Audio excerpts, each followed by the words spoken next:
கர்த்தர் நல்லவர், அவர் கிருபை என்றும் உள்ளது. ஆண்டவராகிய இயேசு கிறிஸ்துவின் நாமத்தினால் உங்கள் ஒவ்வொருவருக்கும் அன்பின் வாழ்த்துக்கள். தேவ கிருபையும் சமாதானமும் உங்களுக்கு உண்டாயிருப்பதாக. இன்று ஜனவரி மாதம் 28ஆம் தேதி செவ்வாய்க்கிழமை. இந்த நாள் நாம் தியானிக்கின்ற வசனம் நீதிமொழிகள் 24ஆம் அதிகாரம் 21வது வசனம். என் மகனே, நீ கர்த்தருக்கும் ராஜாவுக்கும் பயந்து நட, கலகக்காரரோடு களவாதே. கர்த்தருடைய வசனம் இவ்விதம் சொல்லுகிறது, நீ கர்த்தருக்கும் ராஜாவுக்கும் பயந்து நட. பிரியமானவர்களே, ஆளுகை மற்றும் அதிகாரம் இவைகள் எல்லாம் கர்த்தரால் உண்டாக்கப்படுகின்றது. எனவே நாம் தேவனுக்கு பயந்து நடக்க வேண்டும். அதே நேரம் நம்முடைய மேல் அதிகாரங்கள், அந்த நாட்கள்ல ராஜாக்கள் இருந்தாங்க, அதனால ராஜாவுக்கு பயந்து நட என்று சொல்லப்படுகிறது. இன்றைக்கு பாருங்க, நமக்கு மேல நம்ம ஒரு அரசாங்கத்துக்கு நம்ம கட்டுப்பட்டவர்களாக, அதனுடைய சட்டதிட்டங்களுக்கு ஒழுங்குகளுக்கு நம்ம கட்டுப்பட்டவர்களாக இருக்க வேண்டும். ராஜாவுக்கு பயந்து நடனா என்ன அப்படின்னு சொன்னா, அந்த நாட்கள்ல ராஜாவுடைய கையில தான் முழு அதிகாரமும் இருந்தது.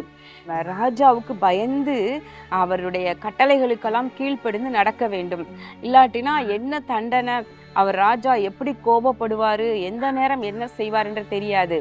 நம்ம தானியேல் காலத்துல பார்க்கின்றோம் இல்லையா, நெபுகாத் நேச்சார் அவர் அவருக்கு கீழே இருக்கிறவங்க ராஜாவின் பெயர்னால அவங்க முத்திரை போட்டு வைக்கிறாங்க இல்லையா, பெரிய ஒரு சிலை செய்து வைத்து அது வணங்காதவங்கள அவங்கள அக்கினி சூளையில போடணும் அப்படின்னு சொல்லிட்டு சாத்ராக், மேஷாக், ஆபேத்நேகோ அப்படியே அவங்க அக்கினி சூளையில, எரிக்கின்ற அக்கினி சூளையில போட்டாங்க இல்லையா.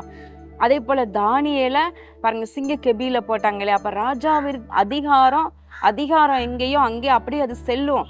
அப்ப ராஜாவுக்கு பயந்து நடக்க வேண்டியதா இருக்கின்றது. ஆனால் தேவனுடைய கட்டளைகளை நம்ம மீறி நம்ம பயந்து நடக்கக்கூடாது. நியாயமானபடி எல்லா காரியங்களுக்கும் நம்ம உண்மை உள்ளவர்களாய் நம்ம ராஜாவுக்கு பயந்து நடக்க வேண்டும். பழைய ஏற்பாட்டில் பார்க்கும் பொழுது ராஜா என்றால் அவ்வளவு பயபக்தியோடு நடந்து கொண்டார்கள். நாத்தான் தீர்க்கதரிசி 1 ராஜாக்கள் 1ஆம் அதிகாரத்துல நம்ம பார்க்கின்றோம், தாவீது ராஜா வயது சென்றவராக இருந்தார். அவரை பார்க்க அவருடைய மனைவியாகிய பத்சேபாள் பார்க்கும் பொழுது கூட ராஜாவை வணங்கினாள் என்று பார்க்கின்றோம். நாத்தான் தீர்க்கதரிசி ராஜாவுக்கு கர்த்தருடைய வார்த்தையை கொண்டு வருகின்ற ஒரு தீர்க்கதரிசி தான். தாவீது ஒரு முறை தவறு செய்த பொழுது அதை எச்சரிக்கும்படியாகவும் கர்த்தர் இந்த நாத்தான் தீர்க்கதரிசி அனுப்பினார். ஆனால் அதற்கு பின்பு தாவீது தன்னுடைய தவற்றை உணர்ந்து மனம் திரும்பினதை நம்ம பார்க்கின்றோம்.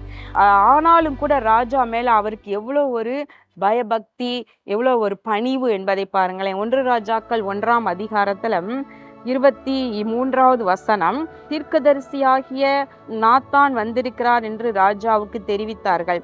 அவன் ராஜாவுக்கு முன்பாக பிரவேசித்து முகங்குப்புற விழுந்து ராஜாவை வணங்கினான். ராஜாவுக்கு முன்பதாக முகங்குப்புற விழுந்து ராஜாவை வணங்கினான் என்று நம்ம பார்க்கின்றோம். இந்த அளவுக்கு நம்ம இருக்கணும்ட்டு இப்போ ஆண்டவர் எதிர்பார்க்கல. ஆனா ராஜாவுக்கு பயந்து நடக்க வேண்டும். நம்ம தேசத்துல இருக்கின்ற நமக்கு மேல இருக்கிற மேல அதிகாரிகள், உங்கள் ஒவ்வொருவருக்கும் இருக்கிற மேல அதிகாரத்திற்கு நம்ம கீழ்ப்பட்டு இருக்க வேண்டும். அவர்கள் கணக்கு கொடுக்க வேண்டியது கர்த்தருக்கு. அவங்க கணக்கு கொடுக்கணும். அவங்க தவறு பண்ணாலும் தவறு பண்ணாட்டியும் அவங்க எல்லா கணக்கையும் கர்த்தருக்கு கொடுக்கணும். ஆனா நம்ம கர்த்தருக்கு பயந்து நடக்கணும் முதல்ல. அடுத்து இந்த உலகத்துல நமக்கு மேல உள்ள அதிகாரங்களுக்கு நம்ம கீழ்ப்படிந்து நடக்க வேண்டும். கீழ்ப்படிந்துனா என்ன, நாட்டை ஆளும் பொழுது பல காரியங்களை ஒழுங்கு பண்ணியிருப்பாங்க. எல்லா விதத்திலும் பல சட்டதிட்டங்கள் ஏற்றப்பட்டிருக்கிறது எல்லா ஃபீல்டுலேயும்.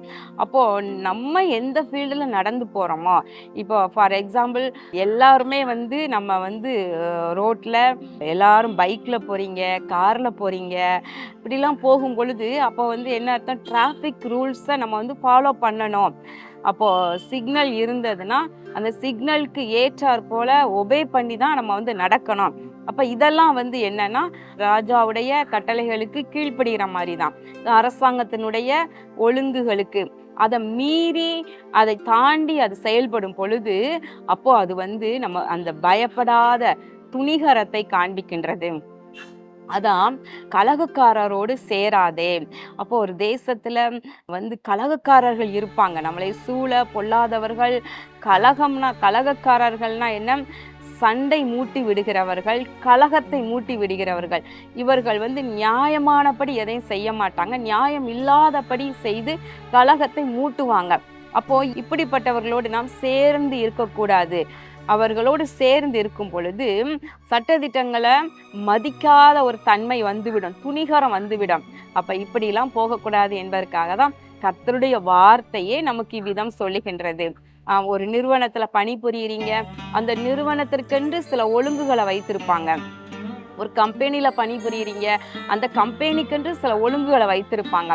அதுக்கெல்லாம் கீழ்ப்படிந்து மேலான அதிகாரத்திற்கு நம்ம கீழ்ப்படிந்து பயந்து நடக்கும் பொழுது அது கர்த்தர் நம்மை ஆசீர்வதிப்பார். கண்களை மூடி ஜெபம் பண்ணுவோமா? எங்கள் அன்பின் பரலோக பிதாவே, இதோ இந்த நாளிலே நாங்கள் தியானித்த உம்முடைய வார்த்தையின்படி கர்த்தருக்கும் ராஜாவுக்கும் பயந்து நடக்க நீர் உம்முடைய பிள்ளைகளுக்கு உதவி செய்வீராக. ஆண்டவரே, தேசத்தில் இருக்கின்ற சட்டதிட்டங்கள், ஒழுங்குகள், இவைகள் எல்லாவற்றுக்கும் கீழ்ப்படிந்து ஆண்டவரே, எல்லாவற்றையும் கர்த்தர் ஏற்படுத்தின அதிகாரங்களுக்கு கீழ்ப்படிந்து பயத்தோடு நடந்து கொள்ள நீர் உதவி செய்தருளும். இந்த பிள்ளைகள் ஒவ்வொருவரையும் ஆசீர்வதிங்க. இயேசு கிறிஸ்துவின் நாமத்தினாலே வேண்டிக் கொள்கிறேன் நல்ல பிதாவே, ஆமேன். கர்த்தர் உங்களை ஆசீர்வதிப்பாராக. ஆமேன்.